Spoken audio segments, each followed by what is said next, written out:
Hey everyone, hello from my backyard. Not bad, is it? Anywho, this story about the French and the Australians and the submarine sale, it's just the gift that keeps on giving. The Australians are now dealing with the fact that the French are trying to cancel or at least delay a pending free trade deal between the European Union and the Australians. And the French have withdrawn their ambassadors from both Canberra and Washington, D.C. in protest. Now, a couple things from this. First of all, the French subscribe to a slightly different view of diplomacy than the Anglos in general and the Americans in particular. The Anglos and the Americans like to believe, at least, that all things are professional, all things can be separated, and we can use diplomacy to address issues point by point by point. The French never had their political system completely ripped apart by the World War. So they subscribe to an older strategy where the nation and national prestige are interlinked with economic and security and intelligence issues, and they all go together, and what is right for the nation or for France is different from what is right for everyone else. And this allows the French in their mind to do things that other countries shouldn't do. So, for example, back in the 1980s, a counterintelligence ring in the United States discovered that the French were spying on American companies to steal corporate secrets. And when confronted, the French were appalled. Not that they were caught. They were appalled that the Americans were spying on them, spying on us. And that was a no-go.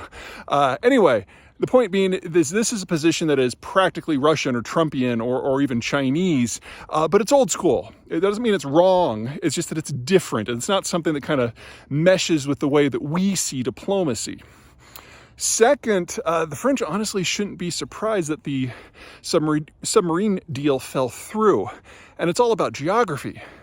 So the first issue, the most important issue for the French writ large, are the relations to the east with Germany. Second, the relations with the Brits. Third, with Spain and Portugal. Fourth, with Northwest Africa. Fifth, with the Eastern Mediterranean, specifically the Turks. Sixth, with the Egyptians in Suez. Seventh, with the Persian Gulf. Only if they have all those ducks rowed up can they then penetrate into the Indian Ocean. And there has not been a period where the French have had to do that in an era of Indian independence, and it's not clear that the French have the political, diplomatic, and military power necessary to penetrate into the Indian Ocean basin. If they are successful, then eighth, they go into Southeast Asia, where they have a bit of a colonial legacy, but it's a very hostile one. Unlike the Brits, who have reasonably, passably friendly relations with many of their former colonies because they built educational infrastructure and physical infrastructure, the French treated their colonies as either a dumping ground or something to put a straw into and suck all the good parts out. So, they can't just go into Vietnam and expect a warm welcome. Only then can ninth they start to penetrate into the Pacific Basin.